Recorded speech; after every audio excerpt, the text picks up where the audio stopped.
प्रभु के पवित्र नाम को सारा आदर और महिमा आज इस अनुग्रह दिन में अर्पित करते हैं।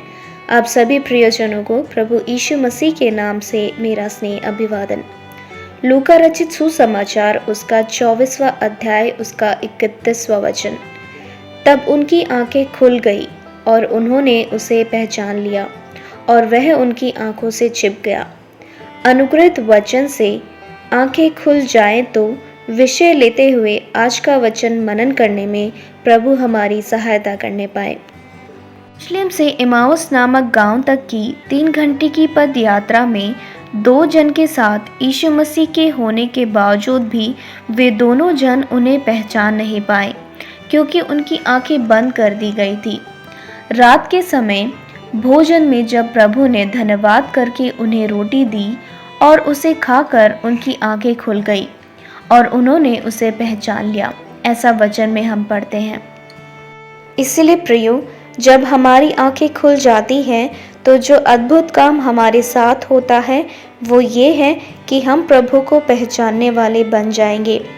अंधकार भूमि को, घना अंधेरा जातियों को घेरे हुए हैं, परंतु हमारी आंखें जब प्रकाशमान होगी तब ही हम प्रभु को पहचान पाएंगे। पढ़े गए वचन को एक बार और मनन करें। तब उनकी आंखें खुल गई और उन्होंने उसे पहचान लिया और वह उनकी आंखों से छिप गया। एक 3D इफेक्ट वाली प्रभु की कही जाने वाली तस्वीर की तरफ उंगली कर कर उसे पहचानने वाले नहीं, बल्कि घने अंधेरों से घिरे हुए इस जीवन में प्रभु ने अपने तेज से हमारी आत्मिक आंखों को प्रकाशमान करा है और हमने प्रभु को पहचाना है। इसलिए यदि प्रभु हमारी आंखों से छिपा है तो भी उसका अदृश्य साथ हमारे समीप हर दिन रहता है। इसलिए कम शब्दों में कहा जाए तो अदृश्य प्रभु को यदि देखना है तो हमारी आंखों को खोलना होगा, आत्मिक आंखों को प्रकाशमान होना पड़ेगा। अप्रत्यक्ष परिस्थितियाँ, प्रतिकूल अवस्थाएं जीवन की यात्रा में जब आती है तो यदि हमारी आत्मिक आंखें खुलती हैं तो हम प्रभु के दर्शन को ही नहीं किंतु उसके आश्चर्य कर्मों को भी देखने पाएंगे। हमारी शारीरिक आंखें जब प्रतिकूल अवस्थाएं और परिस्थितियां देखती हैं तो आत्मिक आंखें खुल जाती हैं, तो प्रभु की तैयार की गई प्रवृत्तियां भी हम आत्मा में देखने पाएंगे।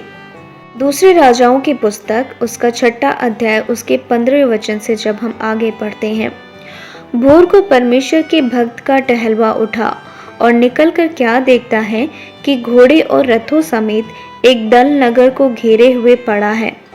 तब उसने उसके सेवक से कहा, हाय मेरे स्वामी, हम क्या करें?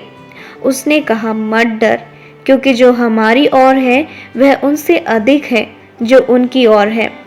तब एलीशा ने यह प्रार्थना की कि हे यहोवा, उनकी आंखें खोल दे कि यह देख सके। तब यहोवा ने सेवक की आंखें खोल दी और जब वह देख सका तब क्या देखा कि एलीशा के चारों ओर का पहाड़ अग्निमय घोड़ों और रथों से भरा हुआ है।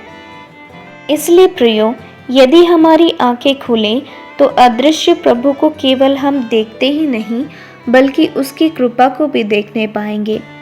एलिया भविष्यवक्ता के जीवन में हम देखें तो देश में अकाल के कारण वर्षा होने के लिए एलिया प्रार्थना करना शुरू करते हैं। उनके सेवक को उन्होंने 6 बार देखने को भेजा लेकिन कुछ नहीं दिखा। लेकिन 7वीं बार जब उन्होंने सेवक को भेजा तब सेवक ने वापस आकर कहा, हाथ सा एक छोटा बादल उठ रहा है। ये सुनकर एलिया भविष्यवक्ता एक बड़ी वर्षा को देखने पाए। जब अकाल पड़ा था और भूमि में दरारें पड़ गई थी तो एक छोटे से बादल से क्या वर्षा होगी ऐसा ना सोच के एक छोटा सा बादल ही काफ़ी है उस देश में आवश्यक वर्षा करने के लिए, ऐसा वो देखने पाए। हमारी आत्मिक आंखें खुल जाए उसकी अपेक्षा में एक प्रार्थना है जो प्रेरित पौलुस इफिसियों के लिए करता है।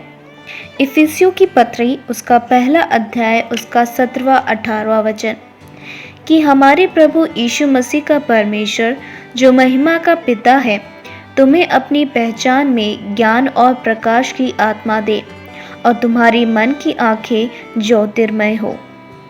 हमारे मनन के लिए पढ़े गए वचन लूका उसका 24वां अध्याय उसका 33वां वचन। वे उसी घड़ी उठकर यरूशलेम को लौट गए। इसलिए यदि हमारी आंखें खुलें तो दिन भर की यात्रा की थकान या फिर रात का अंधियारा हमें भ्रमित नहीं करेगा। हमारे जाने के रास्ते को प्रभु हमें दिखा के देगा। इसलिए इस दिन जीवन में रात के अंधियारे जैसे अनुभव या फिर अप्रत्याशित परिस्थितियों में आप उलझे हैं तो आपकी आंखें खुले, प्रभु की अदृश्य समीपता को आप अनुभव करने पाए, उनकी कृपा आप पे प्रकट होने पाए। आपका ये दिन अनुग्रहित हो। आमीन।